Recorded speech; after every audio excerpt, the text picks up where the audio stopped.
Note, the following episode and the series in general will cover crucial plot details and events in Blazblue, but will not be afraid to tell what happens in the games and spoilers if necessary. So, unless you intend to want an idea of what's in store or need a better grasp on certain concepts, then I would not recommend watching the series as of now.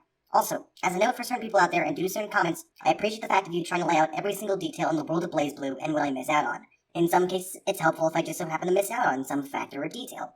However, note that this series is about covering the major details and events of the story, and as such, not everything can be covered in an about 20+ minute video compared to 4+ games, multiple visual novels, drama CDs, and manga worth of lore and details that envelops the series. This is all to ensure I can talk about the story in the simplest way possible, so as to not confuse newcomers or viewers with this more complicated than necessary but awesome series. However, I encourage everybody watching this video who wants to know more about the details, what I did or didn't cover, and more to check out the links in the description below for research sources used, as well as checking out comments via other people if they are there. I greatly appreciate the fact of you caring and willing to help me out and correct me on certain things, but a single man like me who has to research, record, edit, and upload all these pieces of lore into at maximum 25-minute episodes won't be able to cover everything there is to know.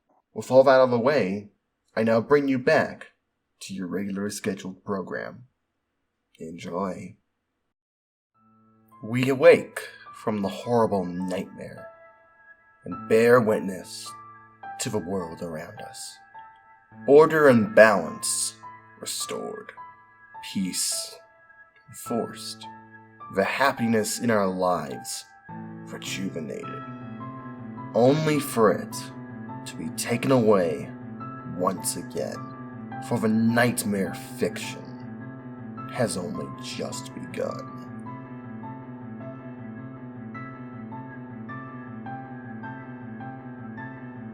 Hello everybody, fellow recruits of the Monarchy. I am the Monarch of Dragons, and welcome back to Story Explained, the Blazblue universe. After 3 episodes over the span of about 2 years, at long last, we leave the era of the Dark War and prehistory and move on to a modern era. We are approaching ever closer to a main series games and events, but we still have a little bit to go. So, in this episode of Story Explained, we shall be covering over the events that have occurred since the end of the Dark War, as well as the origin story of our main character. Strap yourselves in, people, for there shall be plenty of misfortune around here.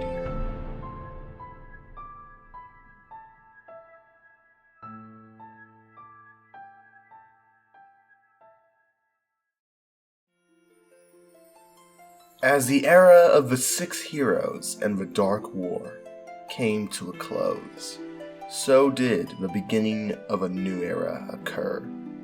The era of the NOL. With the world crippled by the Black Beast, much of society had changed.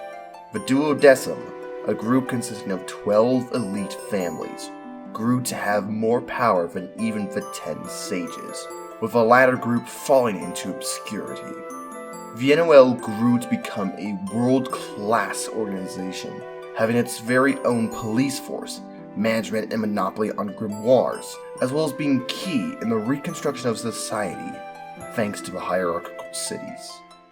Yet, despite all that has occurred, some things never truly do change.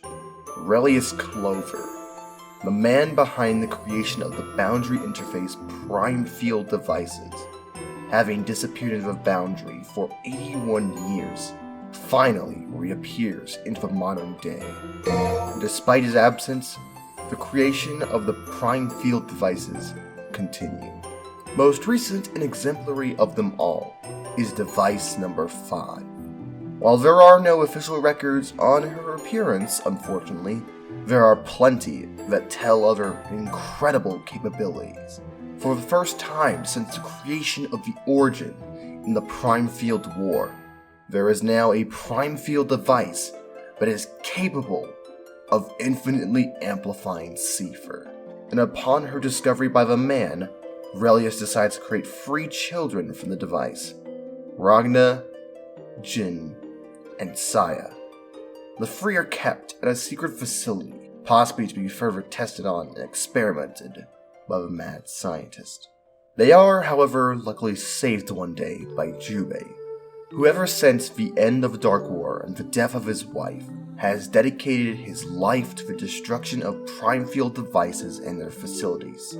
The four leave the facility that day, with number 5 being destroyed by Jubei, to the point that she can't even be rebuilt.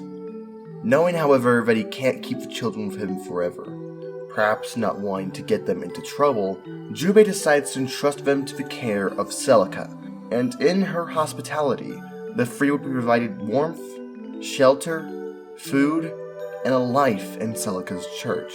Although Ragna particularly is weary of her, over time, the 3 will bond with the nun, to the point of referring to her as sister. It is here we get our glimpses into Ragna's early childhood, ranging from days of picking and gathering berries, all the while getting lost, getting water, and looking after the often sick Saya. It is nice, all things considering, and it would seem like that thanks to the barrier that protects the grounds, that the 3 would be safe. However, trouble blooms on the horizon, and from within. In the distance, the Takamagahara system still plots to overthrow Amaterasu and gain total control over time, releasing Terumi from his boundary prison and observing him into a stable existence.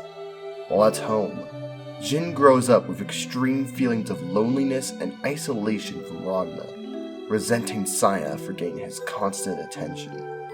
And soon enough, the world begins to tremble once more. Thanks to his partnership with Relius, Terumi is aware of the existence of the children, and specifically, Saya, who, like her mother, has the capability of infinitely amplifying Seifer. The 2 set their sights on the girl, and Terumi is sent to retrieve her to enact their plans. Luring Saya towards the edge of the barrier one day, Terumi asks if she could give Jin the sword he's currently holding, Yukianasa, and the girl blindly accepts, the sword being given to Jin back at the church. Thanks to the nature of the sword and Gnostic Tauruses in general, the sword has an amplifying effect on his psyche, leaving Jin wide open to easily influenced by Terumi. Within moments, the barrier is broken by Jin, and as Ragna runs back from getting water, witnesses his home burning to the ground. Celica is murdered by Terumi, and Ragna's right arm is subsequently cut off by Jin. And of course, Terumi being Terumi, rubs it in for the kid, and leaves him to die, taking Jin and Saya with him. All things considered, Ragna would have and should have died there, but then the story would just end right then and there. So instead, we have Rachel Alucard come by after waking up from her long nap and asking the boy if he wishes to live. Saying, of course, yes, why not? Ragna is bestowed the Azure Grimoire from the Black Beast corpse under the church, taking the form of his new right arm. With no home left to go back to, Rachel requests of Jubei to take the kid under his wing, to care for him, both as a sort of father figure as well as a teacher on survival and fighting. Jubei agrees, and through the rest of the story until shortly before Calamity Trigger, lives with the Beast King. Meanwhile, Jin is abandoned by Terumi in the woods and is adopted by the Kisaragi family of the Duodecim. Saya, all the while, is taken by Terumi and Relius for her plans. Still obsessed with the goal of destroying the Master Unit, Terumi and Relius return to the idea of the Kusanagi from before the Dark War, a prime field device that would be capable of killing the Master Unit. To do so, they would have to gather enough souls to create such an entity, as well as making a suitable prime field out of Saya. A tremendous task for certain, but thanks to Terumi's wide influence and power, he knows just how exactly to pull it off. And thus, the world is thrust into the Second War of Ars Magus, an event that will change the world forever. The Ikaruga Civil War.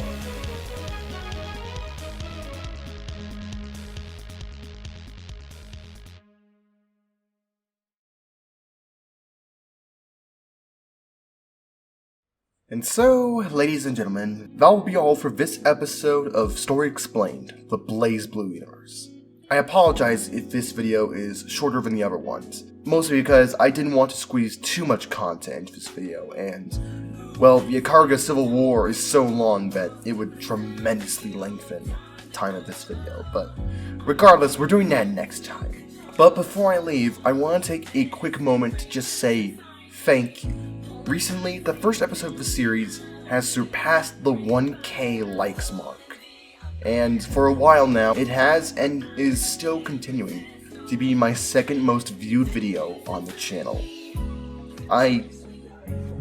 Oh gosh, holy shit. Just wow. It's like, how am I supposed to react to that sort of stuff? To know that there's that much support for a series I have had a lot of trouble on is amazing. It's honestly great to know that there are people who actually watched these videos, who learned from them, and who also enjoyed them. And at the end of the day, I don't even care if it isn't relevant anymore. If cross-tag hype has died out, if none of that is happening right now, I don't care, because I'm enjoying just doing this in general, even if it can be grueling and hard. All just to see people actually enjoy and learn from it. It feels nice, you know? So I just wanted to take this time to say thank you to everyone who stopped by and watched the series for even a little bit. From the first episode all the way to now, thank you. You guys are the reason why I keep doing this, and the series will hopefully continue on for much, much longer. But, with all that being said, I have been the Monarch of Dragons, and I hope you all have a fantastic day / night, wherever you live. Peace.